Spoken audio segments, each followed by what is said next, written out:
আম্মা জান জিজ্ঞাসা করছিলেন, ইয়া রাসূলুল্লাহ, কিয়ামতের দিন কিরকম হবে, আমরা কিভাবে আসবে? তো আম্মা জানকে আল্লাহ রসুল বলছিলেন হুফাতান ওরাতান, পায়ে হাইটা আসবে, উলঙ্গ আসবে। আম্মা জান চিৎকার দিয়া বলছে, আলা ইয়ারা বাদুনা বাদা, আমাদের একজন আরেকজনকে দেখবে না?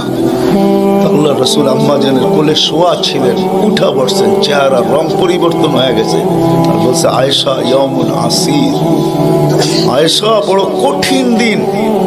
তো দুটা চিত্র তুলে ধরছেন আম্মার সামনে, বলছে, আয়েশা কিরকম কঠিন শুনবা? কান্নি আনদুরু মুসা মুতালাফিফুন বিউমুদিল আরশ ওয়া ইয়াকুলু রাব্বি লা আসআলুকা আল-ইয়াওমা উম্মি ওয়া লা আসআলুকা আল-ইয়াওমা উখতি আসআলুকা নাফসি নাফসি নাফসি নাফসি। বলছে, আয়েশা এরকম কঠিন দিন আমি দেখতেছি যেন মুসা আলাইহিস সালাম আরশের খুঁটি ধরে চিৎকার দিতেছে আর বলতেছে, আল্লাহ আজকের দিনে মাকে চাই না, বোনকে চাই না, চাই আমাকে বাঁচান, আমাকে বাঁচান। কালিমুল্লাহ, যার কিতাবটা আল্লাহ নিজের হাতে লেখছে, কাতাবাত তাওরাত বিয়াদি, যার কিতাব আল্লাহ নিজের হাতে লেখা দিয়েছেন, কালিমুল্লাহ যিনি, আল্লাহর সাথে যিনি কথা বলতেন, যার উপাধি কালিমুল্লাহ। উলুল আজমি মিনার রসুল, 5 জন নবীর ভিতরে একজন যিনি, 5 জন উলুল আজমি মিনার রসুলের ভিতরে। আল্লাহ রসুল বলছে, আয়েশা আরেকটু দৃশ্য বলবো তোমাকে?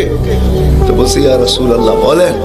বলছে, ওয়াজিআ বিজাহান্নাম, জাহান্নামকে যখন আনা হবে 70,000 শিকল লাগানো হবে, প্রত্যেকটা করার সাথে 70,000 ফেরেশতা ধরবে।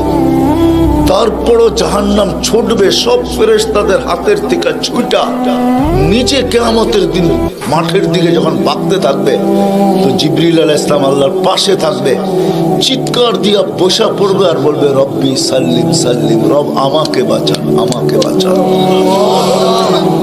ওই দিন শুধু একজন ব্যক্তিত্ব, আপনার আমার রাসূল মুহাম্মদুর রাসূলুল্লাহ সাল্লাল্লাহু আলাইহি ওয়াসাল্লাম শুধু উম্মতি উম্মতি বলে চিৎকার দিবে।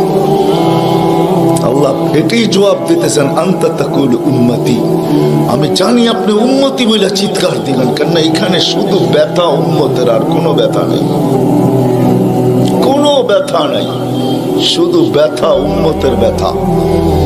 এমন এক ব্যথা দিলের ভিতরে ছিল, তো বলছে আপনি উম্মতি বলে চিৎকার দিবেন, আমি বলবো রহমতি রহমতি, 99 রহমত রাখা আছে, সালতো তা, ওই দিন আপনি চাবেন আমি দিব, শাফি